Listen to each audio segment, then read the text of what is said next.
This is a tutorial on the muscles of mastication. So the muscles of mastication are innervated by the trigeminal nerve, and they're innervated by the mandibular branch of the trigeminal nerve, so that's V3. So when you're testing the trigeminal nerve, you're testing muscles of mastication and facial sensation. So the muscles of mastication are innervated by the mandibular branch of the trigeminal nerve, whereas the muscles of facial expression are innervated by the facial nerve, cranial nerve 7. So the trigeminal nerve is cranial nerve number 5, and the muscles of mastication are innervated by V3, so the mandibular branch. And there are 4 muscles that you need to know which are involved in mastication: the temporalis, the masseter, the medial pterygoid, and the lateral pterygoid.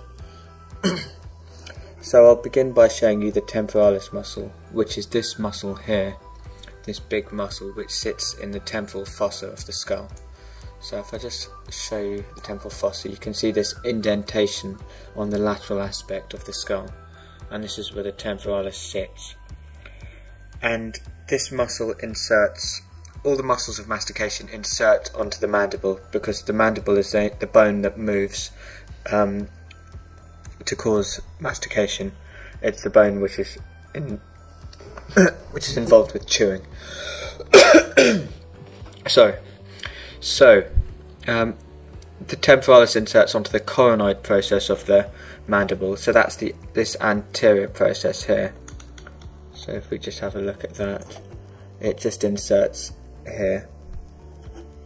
So if I just show you the other side, you can see that it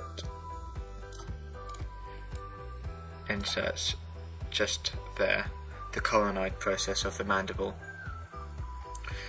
And just looking at the point of insertion and its origin, you can see that if the muscle were to contract, it would cause the mandible to elevate, and it can pull it back in a posterior direction if you just look at the direction of the fibres. So it also causes the mandible to retract. So there's 4 important movements to know with regard to the mandible. You've got retraction, so that's movement posteriorly. You've got protrusion, so that's movement in this direction anteriorly. And you've got elevation, so bringing the mandible upwards in a superior direction. And you've got depression, which brings the mandible inferiorly. So 4 movements of the mandible. So looking at the origin and the insertion of the temporalis muscle, you can see that it elevates it, and it can also retract it, looking at the direction of the fibres. So if you put your fingers in the temporal region on your face and you clench your muscles as if you were chewing, you can actually feel this muscle working. And when you're testing the trigeminal nerve, this is what you do to your patients. You put your fingers in their temporal region and ask them to chew, grind their teeth, so you can feel this muscle working. So if I just bring back the muscle that I got rid of, this muscle here is the masseter, and this is another muscle involved in mastication. So this muscle actually has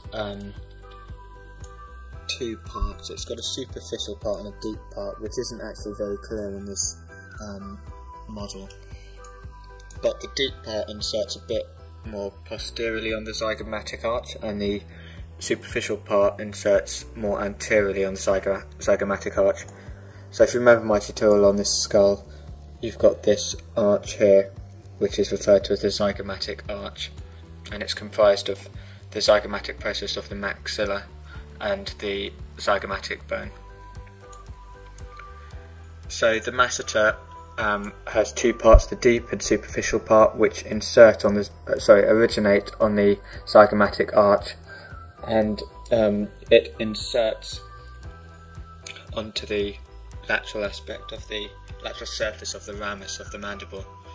So again, this is a muscle you can feel on yourself. If you put your fingers over the sort of angle of your mandible and clench your teeth together, you can feel this muscle working.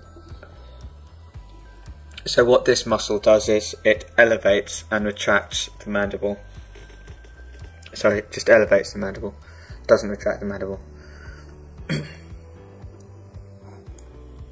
So the next two muscles of mastication are the pterygoid muscles. You've got the lateral and the medial pterygoid muscles, and these muscles are called the pterygoid muscles because they insert onto the pterygoid process.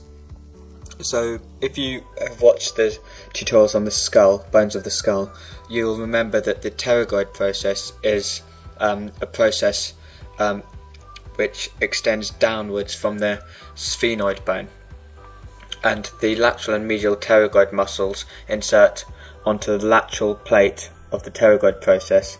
So this is what I found a bit confusing. So the lateral pterygoid muscle is called the lateral pterygoid because it inserts onto the lateral surface of the lateral pterygoid plate. The medial pterygoid muscle is called the medial pterygoid because it inserts onto the medial surface of the lateral pterygoid plate. So I'll just show you this quickly on a different model.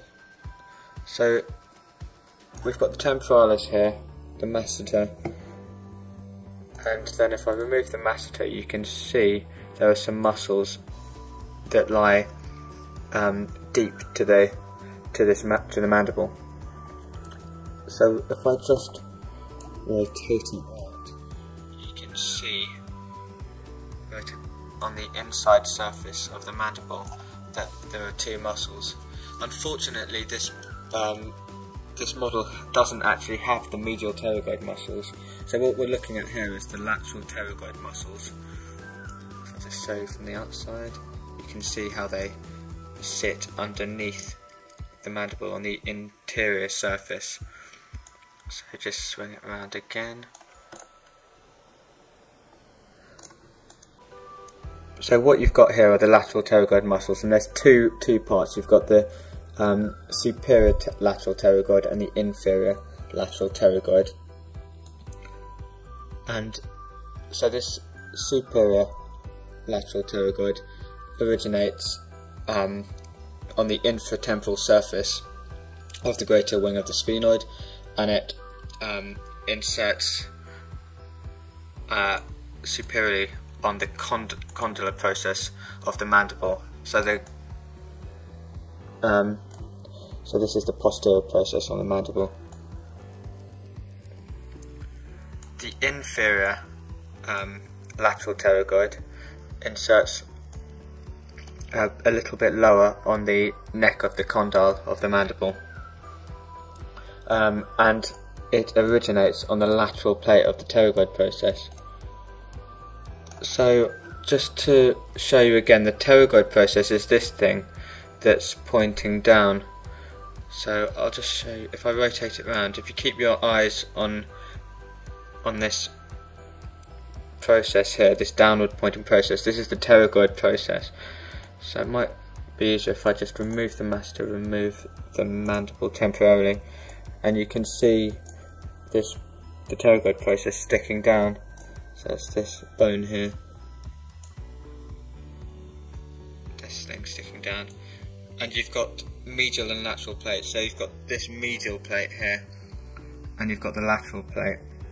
So the pterygoid muscles insert onto the lateral plate, originate on the lateral plate, but the medial pterygoid, which isn't shown here, inserts on the medial surface, and the lateral pterygoid inserts on the lateral process.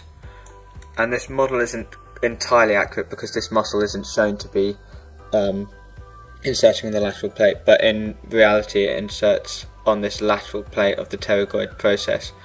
And if I just get the mandible back, it inserts on the condyle of the mandible.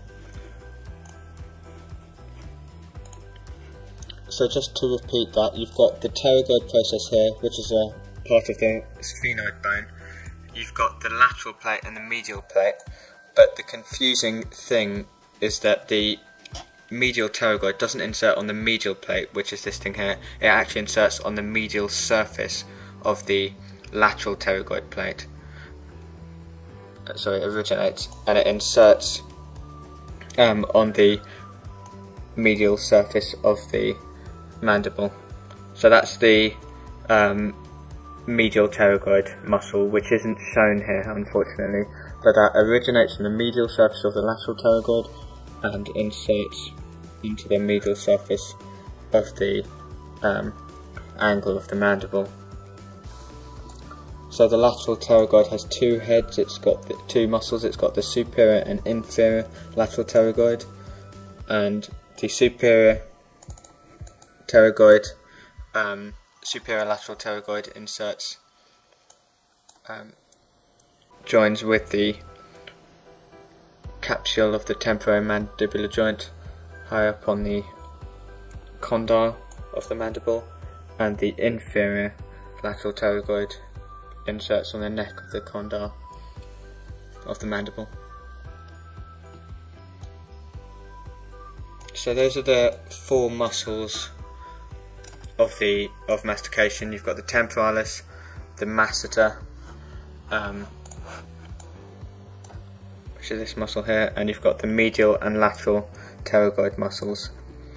So the medial pterygoid muscles are involved in elevation and side-to-side movements of the mandible, and the lateral pterygoid is involved in protrusion and side-to-side movements of the mandible.